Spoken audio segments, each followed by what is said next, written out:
In front of me is OPPO A17 and today I would like to show you how you can use pop-up view on this OPPO smartphone. Begin by opening one of your apps that you're to use in this view, in my case Chrome. Then click on this button with 3 lines and click on those 3 dots at the top right corner of your app. Now you need to select floating win, and as you can see after that I can use my app in floating window.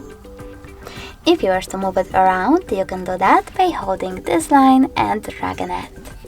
You can also use it to overlay the other app by tapping on the other one and operating in both. In order to make your app smaller, click on Home button. If you wish to go back to it, just click on it. Now you can make it full size by tapping on the top left corner or close it by selecting top right one. You can also close it by going into background apps and swiping it like that.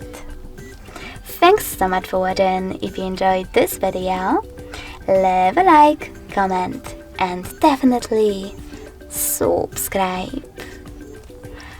Bye!